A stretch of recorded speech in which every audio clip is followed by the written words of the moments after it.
ఈ వీడియోలో మనం ధనుసు రాశి వాళ్ళకు ఎలా ఉండబోతుందో తెలుసుకుందాం. సో మీరు మన యూట్యూబ్ ఛానల్ చూసుంటే అందులో ఖచ్చితంగా పాయింట్స్ చూసే ఉంటారు. ఈ సంవత్సరం ధనుసు రాశి వాళ్ళకి చాలా అద్భుతంగా ఉంది. ధనుసు రాశి కాదు, మీనరాశి అంటే గురు రాశుల వాళ్ళకి చాలా అద్భుతంగా ఉంది అనేది మనకి అర్థమైపోతుంది. సో దానికి ప్రథమ కారణం ఏంటంటే గురువు ఉచ్చ రాశిలోకి అంటే కర్కాటక రాశిలోకి గోచారం చెందబోతున్నాడు అనమాట. So it's a very good sign as well as నేను డిస్కస్ చేసినట్టు ఏదో ఒక విషయాన్ని ప్రతి విషయాన్ని 3 విధాలుగా డిస్కస్ చేయాలి. కాబట్టి ఒకటి గోచారం పరంగా, రెండోది పాయింట్స్ పరంగా, ఇక మూడోది దశలు అంతర్దశల పరంగా డిస్కస్ చేద్దాం. సో ప్రైమర్గా తీసుకుంటే ధనుసు రాశి వాళ్ళు సో బై డిఫాల్ట్ వీళ్ళు ఏదన్నా సరే ఒకేసారి 2-3 ఆలోచనలు ఉంటాయి కాబట్టి so very fast thinkers as well as fast doers అనమాట ధనుసు రాశి వాళ్ళు, ఫ్రీడమ్ లవ్వింగ్ పీపుల్.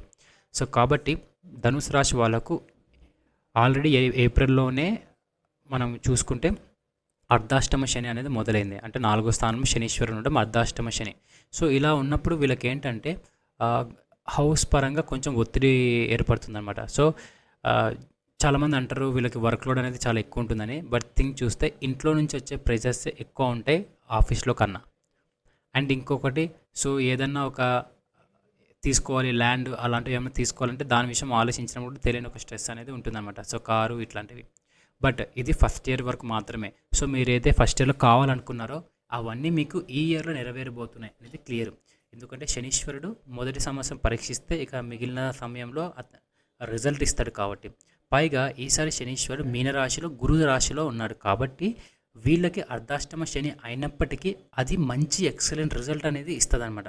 సో కాబట్టి చాలామంది ఎవరినో మీరు అడగచ్చు, నాకు అర్ధాష్టమ శని నడుస్తుంది. సో కాబట్టి నేను చాలాసార్లు అబ్జర్వ్ చేశాను ధనుసు రాశి వాళ్ళకి అర్ధాష్టమ శని నడుస్తున్నప్పటికీ చాలా వరకు వాళ్ళకి ఎక్సలెంట్ రిజల్ట్ వస్తుంది అనమాట. సో చాలా వరకు మంచి పాజిటివ్ రిజల్ట్స్ వస్తాయి. ఎస్పెషల్లీ ఒకవేళ శనీశ్వరుడు మీ జాతకంలో మంచి స్థానంలో కాన ఉన్నాడు అనుకోండి, ఇంకా ఎక్సలెంట్ రిజల్ట్ అనేది వస్తుంది అనమాట. ఇక నెక్స్ట్ చూసుకుంటే మీరు మిథున రాశిలో గురువు గోచారం అనేది నడుస్తుంది. సో అది neutral.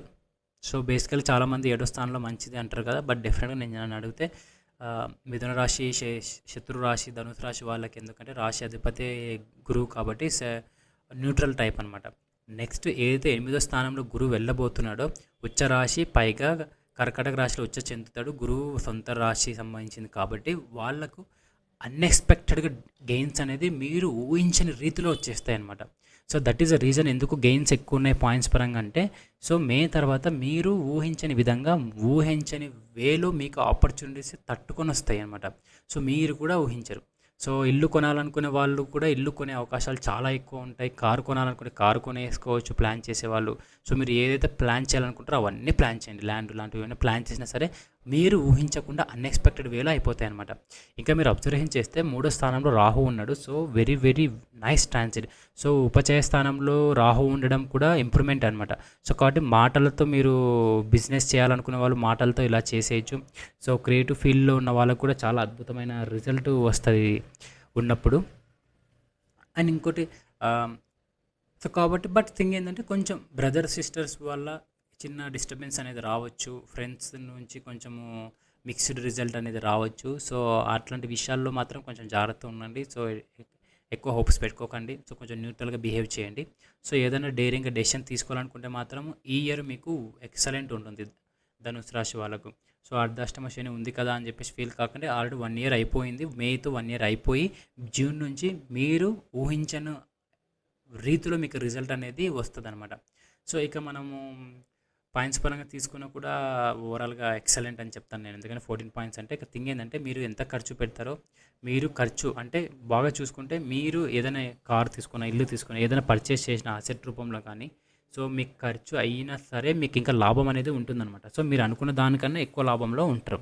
So so but అన్నెసెసరీగా arguments చేయకండి. వీలైనంత వరకు మీరు ఎంత ఎఫర్ట్ పెట్టినా సరే మిమ్మల్ని తక్కువగానే చేస్తారు. సో మీ 100% ఆఫ్ ఎఫర్ట్ మీరు ఇవ్వలేరు.